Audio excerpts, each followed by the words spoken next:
بسم اللہ الرحمن الرحیم۔ ناظرین السلام علیکم، میں ہوں آپ کا میزبان صابر شاکر، وفاقی دارالحکومت اسلام آباد میں پاکستان کی تازہ ترین سیاسی صورتحال اور اہم ترین خبریں اس وقت جو ہمیں نظر آ رہی ہیں۔ کچھ چیزیں تو ہمیں نظر آ رہی ہیں، کچھ خبریں نظر آ رہی ہیں، لیکن بہت ساری خبریں ہیں جو نظر نہیں آ رہی، وہ ڈرائنگ رومز میں در پردہ بیک گراؤنڈ میں چل رہی ہیں۔ اور اس وقت پاکستان اور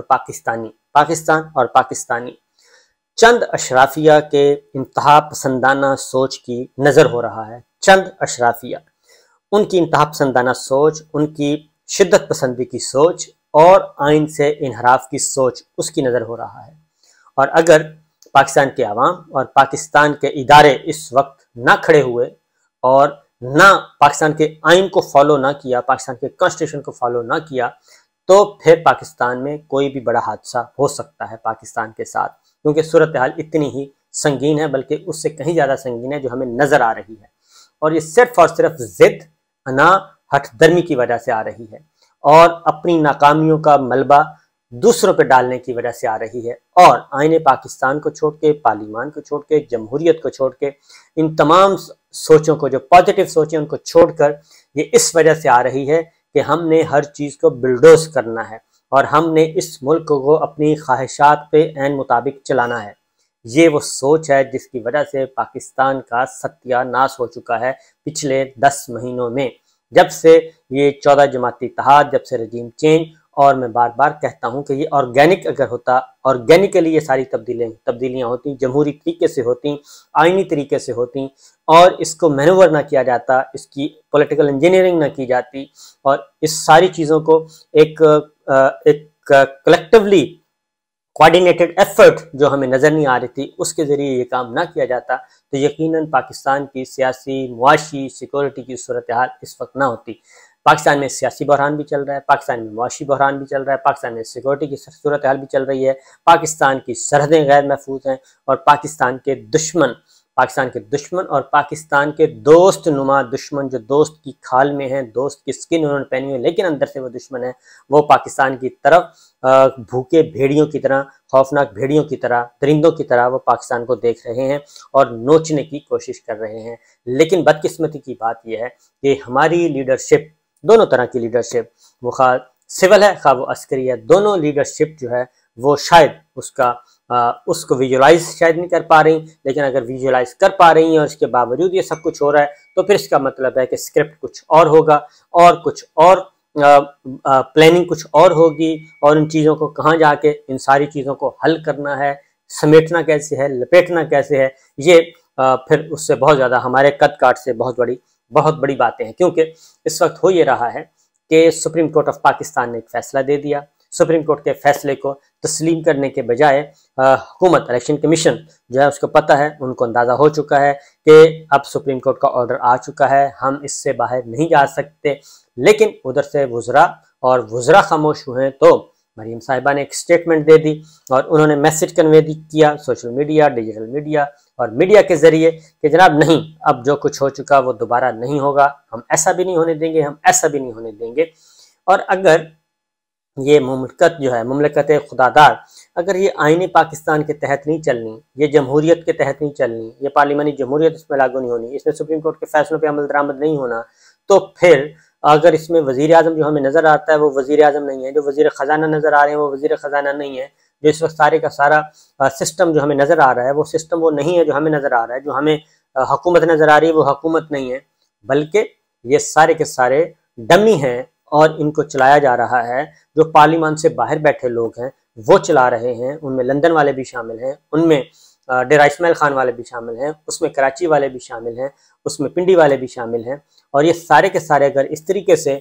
چلایا جا رہا ہے تو پھر بہتری کہاں سے آئے گی؟ یہ سب کے سب معاملات جو ہیں، کیونکہ ہمیں ایک ہی ادارہ نظر آتا ہے اور وہ جوڈیشری، اور جوڈیشری نے ایک آرڈر پاس کر دیا، ایک حکم دے دیا، اس کو مسلسل ڈیلے کروایا جا رہا ہے، اس کو بھی ڈیلے کروایا جا رہا ہے، اور جو وہ سوچیں جو پاکستان کو آئین اور جمہوریت کے تحت آگے بڑھنا چاہتے ہیں ان کو دبایا جا رہا ہے۔ یہ ساری کی ساری، اور انریسٹ بہت ہے، میں آپ کو بتاؤں کہ انریسٹ بہت ہے، اور اندر خانے بہت زیادہ غیر معمولی صورتحال ہے جو ہمیں نظر آ رہی ہے۔ کیونکہ آج کا دن تو بہت ہی بدنصیب دن تھا کہ ڈالر جو ہے وہ یکدم 20 روپے زیادہ ہو گیا، اور 2 دنوں میں یہ 25 روپے انکریز ہو گیا 25 روپے 2 دنوں میں ڈالر کا ریٹ بڑھنا. آپ اس سے اندازہ کر سکتے ہیں کہ صورتحال کتنی ورسٹ ہے. اور یہ کیوں ہوئی ہے؟ یہ اس لیے ہوئی ہے کہ پاکستان کو ہم کسی ڈگر پہ لے کے جانے کے لیے تیار نہیں ہیں. ایک اچھی خبر آتی ہے، اس اچھی خبر کو بھی ملیا میٹ کر دیا جاتا ہے. اور اس وقت آنریبل ججز کے خلاف باقاعدہ طور پہ ایک کمپین لانچ کر دی گئی ہے. باقاعدہ طور پہ کمپین لانچ کی گئی ہے کیونکہ سب سے بڑی ہرڈل جو ہے اس وقت وہ ہماری عدلیہ ہے. وہ ماتحت عدلیہ بھی، ڈسٹرکٹ کورٹس بھی ہیں، یعنی کہ سول جج، میجسٹریٹ، ڈسٹرکٹ جج، وہاں سے لے کے سپریم کورٹ تک تمام کی تمام عدلیہ جو ہے وہ اس وقت سب سے بڑی رکاوٹ ہے. لوگوں کو اٹھایا جاتا ہے، جھوٹے مقدمات درج کیے جاتے ہیں، عدلیہ جو ہے وہ ان کو سنتی ہے، سنوائی ہوتی ہے اور رہا کر دیتی ہے. وہ اس لیے رہا کرتی ہے کہ سارے پولیٹیکلی موٹیویٹڈ جو ہیں یہ مقدمے ہوتے ہیں. لیکن مریم صاحبہ کہتی ہیں کہ یہ ملک ان کی ڈکٹیشن کے مطابق چلنا چاہیے اور چلے گا. وہ علل اعلان کہہ رہی ہیں اور ان کو کوئی پوچھنے والا نہیں ہے. اس کی وجہ یہ ہے نہ تو وہ قومی اسمبلی میں ہے، نہ وہ صوبائی اسمبلی میں ہے، وہ کہیں ایگزسٹ نہیں کرتی، لیکن وہ ڈکٹیشن اس طریقے سے دے رہی ہیں اور ان کی ڈکٹیشن پہ عمل ہوتا ہوا پھر نظر بھی آتا ہے. یہ جو سب سے سنگین اور سب سے سیریس ایشو ہے وہ یہ ہے کہ ان کی ڈکٹیشن پہ پھر عمل ہوتا ہوا نظر آ رہا ہے، ان کو کوئی روک ٹوک نہیں رہا. تو اس کا مطلب کیا ہوا؟ کیونکہ وہ علل اعلان کہہ رہی ہیں کہ جو باجوہ صاحب کے ساتھ جو ہمارے معاملات طے ہوئے تھے، جو ہماری ڈیل ہوئی تھی، اس ڈیل کو پورا کیا جائے، اس ڈیل کو اکارڈنگلی آگے بڑھایا جائے. اور باجوہ صاحب جا چکے، نئے آدمی چفا چکے، 3 مہینے گزر چکے، لیکن وہ بضد ہیں کہ جناب ہمارے ساتھ جو چیزیں طے ہوئی تھیں اور ڈرائنگ روم میں بیٹھ کے طے ہوئی تھیں، ان چیزوں کو پورا کیا جائے، ان شرائط کو پورا جائے، اس معاہدے کو پورا کیا جائے جس معاہدے کی کوئی حیثیت نہیں ہے. اور یہ پورا جو سسٹم ہے، ہمارے ادارے ہیں، ہمارا سسٹم ہے، ہمارا آئین ہے، وہ سب کے سب وہ یرغمال بنے ہوئے ہیں. نظر آ رہا ہے کہ یرغمال بنے ہوئے ہیں. تو اس کو کون ایڈریس کرے گا؟ Supreme Court of Pakistan, high courts, Pakistan کا آئین، پاکستان کی جمہوریت، پاکستان کا پارلیمان وہ کرے گا یا پھر سیاسی جماعتیں کریں گی؟ اور اس بات کا خطرہ محسوس کیا جا رہا ہے. یہ جتنی بھی میں گفتگو کر رہا ہوں اس کے پیچھے کچھ نہ کچھ کہیں سے کوئی انفارمیشن، کوئی انپوٹ اس طرح کے ہیں. یہ سب کے سب میں آپ کو کنوے کر رہا ہوں ایک آسان اور عام فہم زبان میں.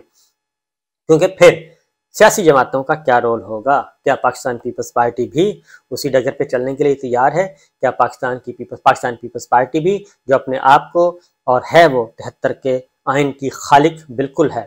کیا وہ بھی اسی ڈگر پہ چلنے کے لیے تیار ہے؟ کیا 50ویں سال، جب 1973 کے آئین کی 50ویں سالگرہ منائی جا رہی ہے، 50ویں سالگرہ منائی جا رہی ہے، نصف صدی ہمارا آئین کو ہو گیا ہے، شکر الحمدللہ. 2 لخت ہونے کے بعد پاکستان کو ایک آئین ملا تھا، کیونکہ پہلے 2 دستور وہ فنا کر دیے گئے تھے. پہلا دستور پارلیمانی 56 کا دستور فارغ کر دیا تھا ڈکٹیٹرز نے. اس کے بعد 62 کا دستور ڈکٹیٹر نے بنایا، ڈکٹیٹر نے ہی ختم کر دیا، اور اس کے بعد یہ آئین ملا تھا. اس دستور پہ بھی عمل نہیں ہو رہا. یہ سب کچھ آخر کیا ہو رہا ہے؟ چوری اور سینہ زوری سے غنڈہ گردی اور بدماشی تک معاملہ پہنچ چکا ہے. تو ایک چھوٹی سی بات، کیونکہ امر صاحب کی رہائی ہوئی ہے اور ان کو 3 دن حوالات میں رکھا گیا، اور 3 دن حوالات میں رکھا گیا. ان سے جو سوالات کیے گئے وہ سوالات اس مقدمے سے متعلق نہیں تھے. ان سوالات میں سے ایک موضوع یہی تھا کہ آپ کی عمران خان صاحب اور پاکستان تحریک انصاف کے کن رہنماؤں سے ملاقاتیں ہوتی ہیں، اور اس کے بعد آپ کو اندر سے کون خبریں دے رہا ہے، کون آپ کے ساتھ رابطے میں ہے. وہ شریف آدمی، وہ ان کی کل تصویر آپ نے دیکھ لی، حوالات میں بند 81 سالہ بابا جو پاکستان کی آواز ہے، پاکستان کا سافٹ امیج ہے اور بہت اہم ترین عہدوں پہ فائز رہا.